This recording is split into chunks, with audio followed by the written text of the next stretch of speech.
नारद जी समझाए, भक्ति मैया भगवान का स्मरण करने लगी और इधर नारद जी चल पड़े। अब जब महात्माओं को पता चला कि नारद जी प्रश्न पूछ रहे हैं तो महात्मा लोग घबराए। महात्माओं ने सोचा कि ब्रह्मा के पुत्र हैं, इतने बड़े महात्मा हैं, जब उनको उस प्रश्न का उत्तर नहीं पता है तो हमको कहां से पता चलेगा। अब बड़े बड़े महामंडलेश्वर शंकराचार्य बने बने अपनी पीठ पर बैठे हैं। अब जब पता चला कि नारद जी प्रश्न पूछ रहे हैं, इधर आ रहे हैं, तो कुछ महात्माओं ने अपनी इज्जत बचाने के लिए अपने चेलों से कहा कि देखो, अगर नारद जी आए या कोई भी आए, तुमसे बताना कि आजकल महाराज जी का मौन व्रत चल रहा है, किसी से मिलते जुलते नहीं, बात नहीं करते हैं। और कुछ महात्मा तो अपना आश्रम ही छोड़ करके निकल गए और शिष्यों से बताया कि कोई हमको पूछे तो ये बताना कि आजकल तीर्थ यात्रा पे हैं। कहते हैं मूकी भूतास तथान्ये च कियन्तस्तु पलायिताः। कुछ तो मौन हो गए और कुछ जो है आश्रम छोड़ करके ही चले गए।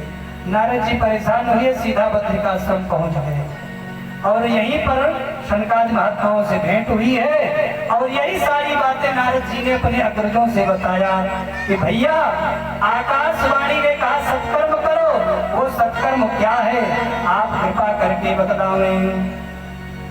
नारद जी ने कहा कि भैया, मेरे बड़े भाग्य उदय हुए जो आप जैसे महात्माओं का दर्शन हो गया। इस प्रकार से प्रार्थना इत्यादि किया और कहा कि मुझ पर कृपा कीजिए। तब शनकादि महात्माओं ने कहा कि नारद जी, अब आप चिंता छोड़ दीजिए। कहा आप चिंता छोड़ दीजिए। क्यों? कहा कि सत्कर्म सूचको ज्ञान यज्ञ स्मृतो बुधैः श्रीमद्भागवतालापः सतु गीतासु कारिभिः। अरे नारद जी, घबराने की बात नहीं है। श्रीमद्भागवतम शास्त्रम, भागवत जी के सप्ताह पारायण से ही समस्त दुख दूर हो जाएंगे, भक्ति महारानी के ज्ञान वैराग्य चेतना युक्त हो जाएंगे।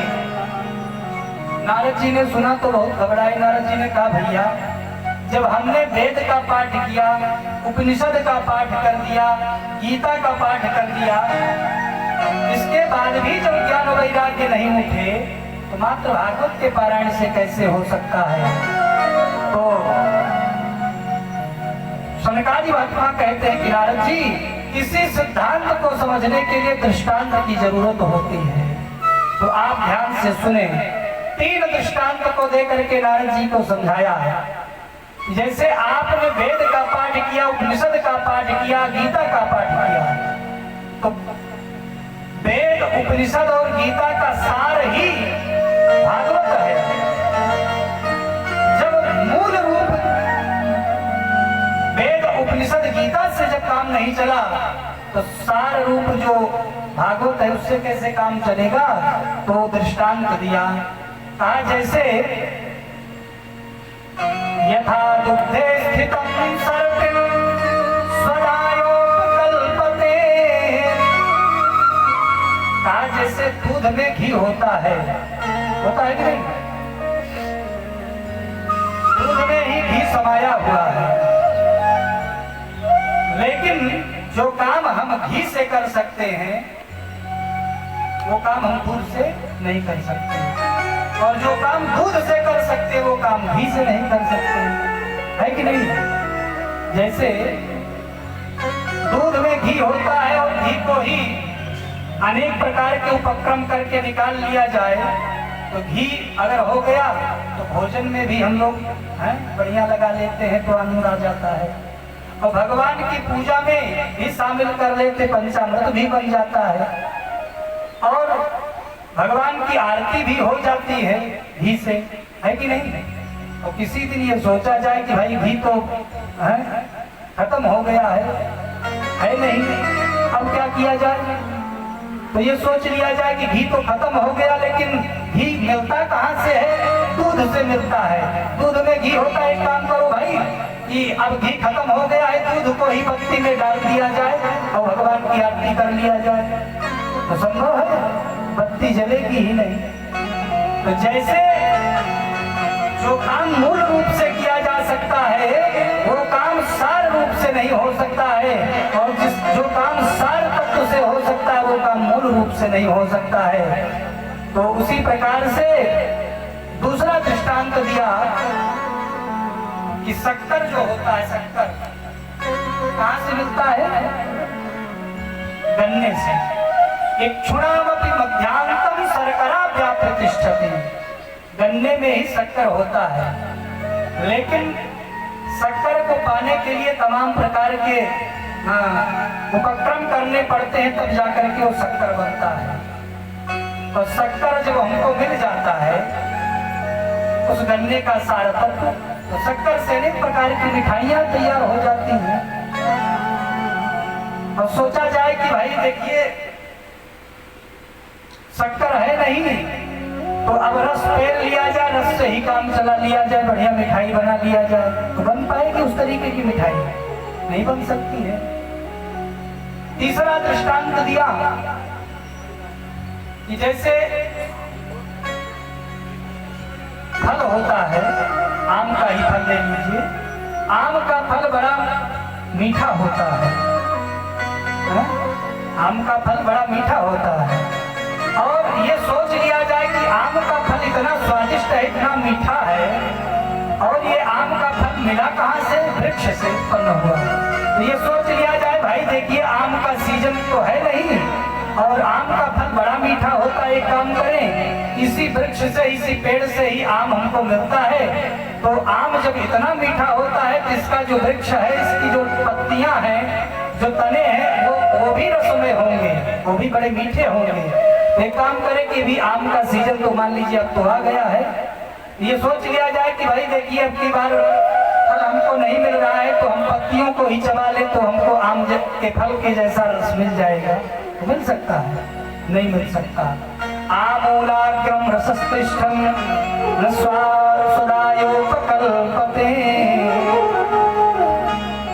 उसी प्रकार से कहा जैसे मूल रूप से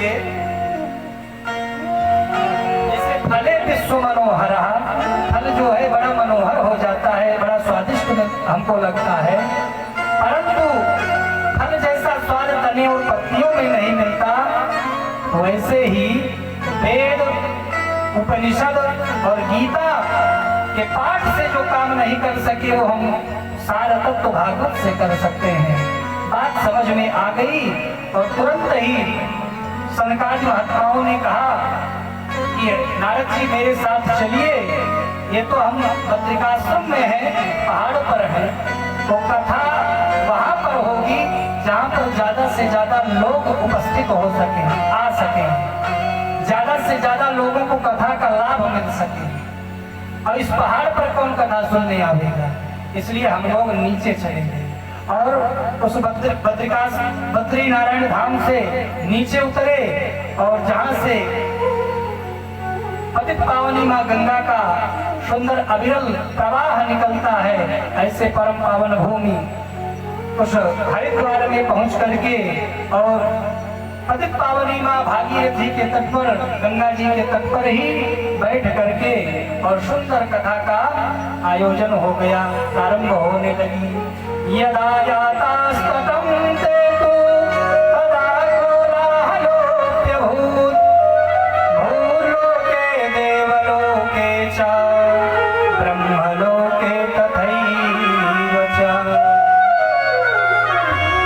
तीनों लोक में ये बात फैल गई कि सनक सनंदन सनातन सनत कुमार चारों महात्मा नारद जी को हरिद्वार में कथा सुनाने के लिए आ रहे हैं। अब तो सारे श्रोता सब दौड़ पड़े, बोले भृगु वशिष्ठ शवनश्च गौतमो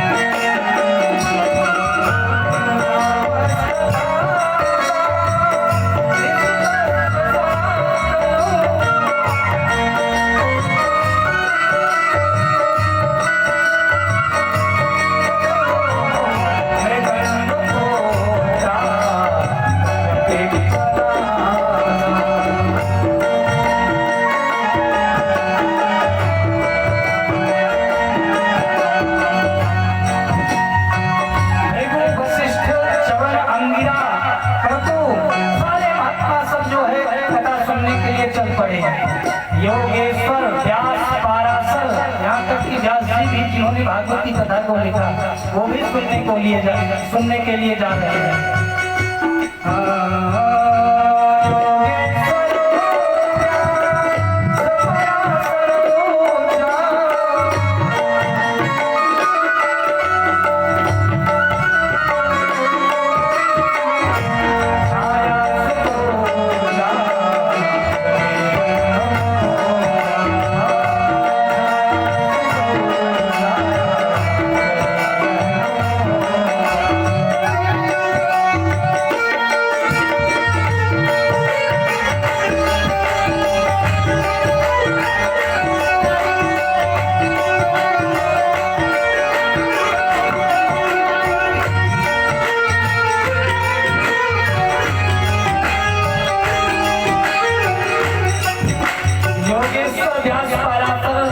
जितने भी महात्मा है सब चल पड़े और अकेले नहीं, सहपुत्र शिष्या, जो विरक्त महात्मा थे अपने शिष्यों को लेकर आए और जो गृहस्थ संत थे, गृहस्थ महात्मा थे अपने पुत्रों को लेकर आए।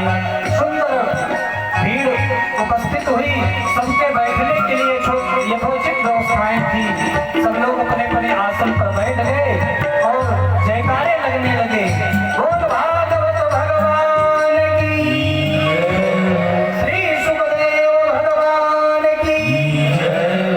इतनी जोर का जयकारा लगा आपके यहाँ कि गांव के किनारे तक भी आवाज नहीं पहुंची हो ना, लेकिन उस समय इतनी जोर की आवाज लगी वहां पर कि वो आवाज हरिद्वार से श्रीधाम वृंदावन पहुंच गई। सोचिए, हरिद्वार में जयकारे लगे और वो आप जयकारे की गूंज जो है वृंदावन पहुंच गई, और वो जयकारे की गूंज जो वृंदावन पहुंची ज्ञान वैराग्य के कानों में पड़ी, तुरंत ही सारी मूर्छा दूर हो गई और ज्ञान वैराग्य उठकर खड़े हो गए। और भक्ति मैया ज्ञान वैराग्य को लेकर के जिधर से जयकारे की आवाज आई थी तो वृंदावन से हरिद्वार की यात्रा कर लेते हैं। बोल वृंदावन बिहारी लाल की जय हो। हाँ हो लगा तो कि अब सब लोग जगे हैं, हमको लगा कि सब लोग सो गए हैं। जयकारा जोर से लगाते हैं तो हमको लगता है सब लोग जग रहे हैं। चलिए, बड़ी सुंदर बात है। आज जयकारे की गूंज को सुन करके और महाराज भक्ति मैया ज्ञान वैराग्य को लेकर के जब पहुंची कथा पांडाल में प्रवेश किया तो इतने में श्रोताओं के मध्य में बड़ी सुंदर संकीर्तन की आवाज सुनाई दे रही है। सुंदर संकीर्तन की जब आवाज सुनाई दी तो सारे श्रोता समुदाय सब स्तब्ध हो गए और उसी संकीर्तन को सुनने लगे, ध्यान देने लगे। इतना सुंदर संकीर्तन कहाँ से हो रहा है। इतने में सभी श्रोताओं के देखते ही देखते भक्ति मैया ज्ञान वैराग्य को लेकर के कथा पांडाल में प्रकट हो गई और सुंदर संकीर्तन के साथ नृत्य करने लगी। कैसे? आइए हम लोग भी भक्ति महारानी के साथ में भाव के साथ संकीर्तन में अपने मन को लगाएं कि भक्ति सुतो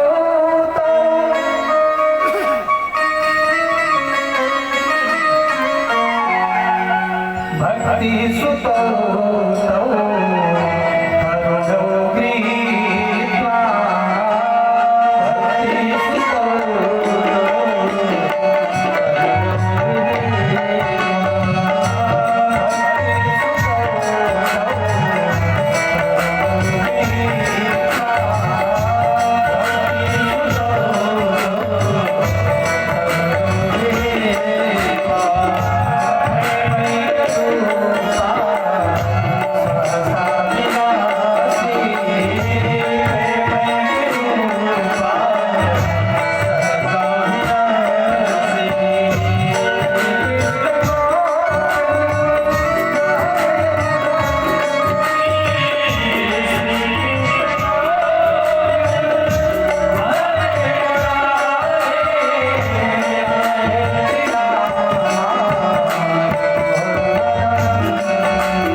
आइए समस्त भक्ति महारानी के दुख दूर हो गए। भक्ति महारानी ने निवेदन किया कि मेरे लिए बैठने के लिए स्थान क्या है भाई, ये स्त्री समुदाय, ये पुरुष वर्ग, तो सबके लिए तो स्थान दिया गया है, मेरे लिए कौन सा स्थान है। तो शंकराचार्य महात्माओं ने कहा कि सात्वं च तिष्ठस्व सुधैर्य संश्रया निरंतरम वैष्णव मानसानि। आप सभी भक्तों के हृदय भवन में आप विराजिए। भक्ति महारानी ज्ञान वैराग्य को लेकर के सभी श्रोताओं के हृदय में बैठ गई और सबके हृदय में भक्ति ज्ञान वैराग्य का प्राकट्य हो गया। बोल भक्ति महारानी की। आइए हम लोग भी अपने दुखों की निवृत्ति के लिए भगवान से प्रार्थना करते हुए और इसी के साथ में वाणी को विश्राम दिया जाएगा। समय